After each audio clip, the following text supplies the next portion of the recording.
तो फ्रेंड्स, स्वागत है आपका हमारे यूट्यूब चैनल स्टडी नेटवर्क में। तो फ्रेंड्स, आज मैं आपके लिए जो टॉपिक लेके आया हूँ वो है शीत युद्ध, जो कि बहुत इंपॉर्टेंट टॉपिक है शीत युद्ध। तो इसमें क्या है फ्रेंड्स, बिना समय गंवाए हम वीडियो को स्टार्ट करते हैं। तो फ्रेंड्स, जैसा कि यहाँ पर एक टॉपिक बनता है, जो सर्वप्रथम एक क्वेश्चन यही बनता है, जीके का भी बहुत महत्वपूर्ण क्वेश्चन है, शीत युद्ध।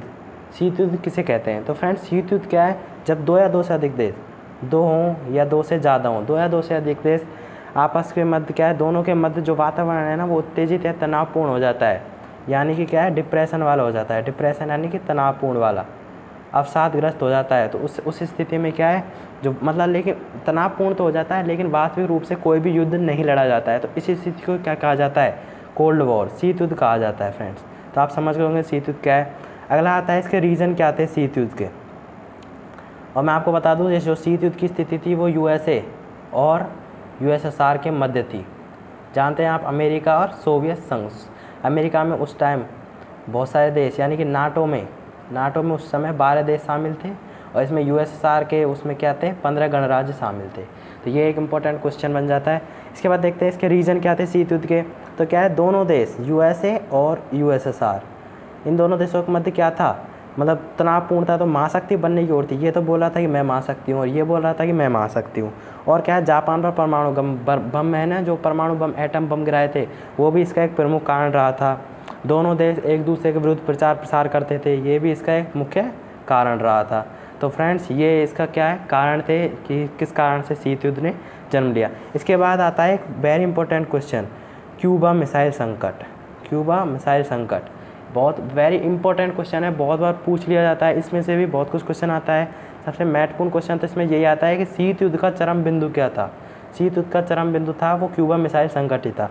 मैं आपको बिल्कुल शॉर्ट में जल्दी से एक्सप्लेन कर देता हूँ कि क्यूबा मिसाइल संकट क्या था। क्या है कि यूएसए के तट से लगा हुआ है ना, एक छोटा द्वीपीय देश था ये, कौन, क्यूबा। अब क्या है, क्यूबा का संपर्क वैसे यूएसएसआर से अधिक था, यानी कि सोवियत गणराज्य से अधिक था, जबकि ये था इसके समीप यूएसए के। अब सोवियत गणराज्य क्या है, इसे कूटनीतिक, राजनीतिक, आर्थिक जो है मतलब वो मदद देता रहता था, तथा यूएसएसआर क्या है, यूएसएसआर को नेताओं को यह चिंता भी सता रही थी कि उनके द्वारा यूएसए के द्वारा यहाँ पर क्या है, फिदेल कास्त्रो का जो शासन है, फिदेल कास्त्रो यहाँ के जो शासक थे क्यूबा के, उसका शासन यूएसए द्वारा न हटा दिया जाए। तो इसके लिए क्या है, सोवियत नेताओं ने क्या किया, 1962 में सोवियत नेताओं ने वहाँ पर क्या है, क्यूबा में मिसाइलें तैनात कर दी। अतः इसका पता अमेरिका को 21 दिन बाद लगा। कितने दिन बाद?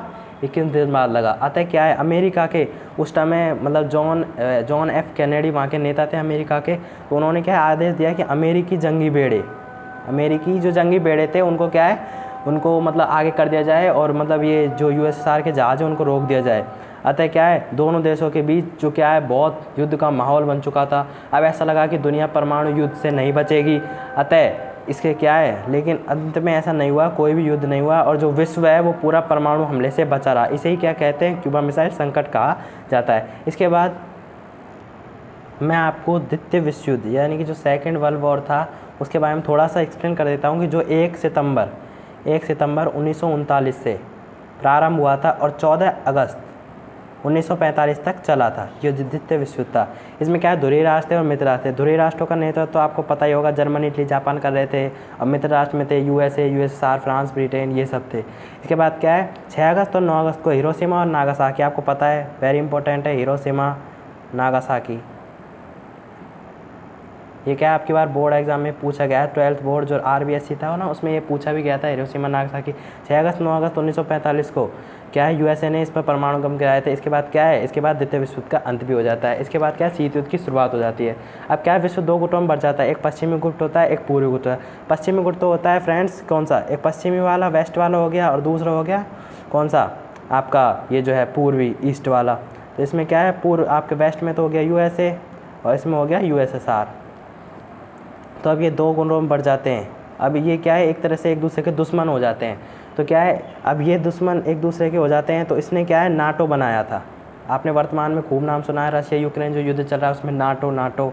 वर्तमान में नाटो में क्या है, 30 सदस्य हैं, लेकिन शुरुआत में इसमें 12 सदस्य थे। नाटो की जो स्थापना है वो हुई थी 4 अप्रैल 1949 को। इसकी स्थापना हुई थी। उस समय इसमें क्या है 12 देश शामिल थे। नाटो का उद्देश्य क्या था कि भाई मतलब यूएसएसआर का सामना करना नाटो का उद्देश्य था। इसमें क्या है 12 देश शामिल थे। मैं आपको एक एक करके नाम बता देता हूँ। यूएसए, फ्रांस, ब्रिटेन, पश्चिमी Germany, Spain, Portugal, Italy, Belgium, Netherland, Denmark, Norway, Finland. इसके ये प्रमुख देश थे उस समय 12। उसके बाद क्या है आपका ये ईस्ट वाला है पूर्वी गुट जो यूएसएसआर का था। इसके बाद यूएसएसआर ने क्या है कि 9 मई यूएसएसआर ने 9 मई 1955 को वार्सा संधि की, वार्सा पैक्ट नाम का बनाया एक वार्सा पैक्ट नाम का एक सैन्य गठबंधन बनाया। जैसे नाटो का सैन्य गठबंधन था ना, ऐसे ये था वार्सा पैक्ट। इसमें क्या सिर्फ 7 देश शामिल थे। मैं आपको जल्दी से नाम बता देता हूँ। यूएसएसआर, पोलैंड, पूर्वी Germany, Czechoslovakia, Hungary, Romania, Bulgaria, ये 7 देश इसमें शामिल थे। और इनका क्या उद्देश्य था कि नाटो में शामिल देशों का यूरोप में मुकाबला करना, अर्थात नाटो के प्रभाव को कम करने के लिए ये बनाया गया था। तो फ्रेंड्स उस समय के बाद क्या है कुछ संधियाँ भी हुई थी, जैसे कुछ नाम भी थे उस समय के बाद, वो मैं आपको एक्सप्लेन कर देता हूँ। जैसे नाटो था, आपको मैंने बता दिया उत्तर अटलांटिक संधि संगठन इसकी फुल फॉर्म है। उसके बाद क्या है सेंटो आता है, इसकी फुल फॉर्म है केंद्रीय संधि संगठन। उसके बाद आता है सीटो, इसकी फुल फॉर्म होती है दक्षिण पूर्वी एशियाई संधि संगठन। इसके बाद क्या आता है एनपीटी, इसका होता है परमाणु अप्रसार संधि। इसके बाद आता है साफ्टा, साउथ एशियाई मुफ्त व्यापार क्षेत्र। उसके बाद आता है एलटीबीटी जो कि है सीमित परमाणु परीक्षण संधि। ये क्या है इसमें ये 2 संधियाँ वेरी इंपॉर्टेंट थी। इसको हम क्या है अगले पार्ट, ये फर्स्ट पार्ट है, इसका सेकंड पार्ट भी आएगा फ्रेंड्स, जिसमें क्या है गुटने इफेक्ट के बारे में भी हम समझाएंगे। तो फ्रेंड्स आपको ये वीडियो यहाँ तक पसंद है तो लाइक कीजिएगा, चैनल पर नहीं तो सब्सक्राइब कीजिएगा। और हमारे डिस्क्रिप्शन में हमारे इंस्टाग्राम का लिंक दिया है, उस वहाँ पर जाकर हमें फॉलो कर लीजिए, वहाँ पर मज़ेदार पोस्ट आती हैं। तो फ्रेंड्स आपको हमारी वीडियो पसंद आए तो शेयर भी कीजिएगा और हमारे चैनल को सब्सक्राइब कर लीजिए। तो फ्रेंड्स वंदे मातरम।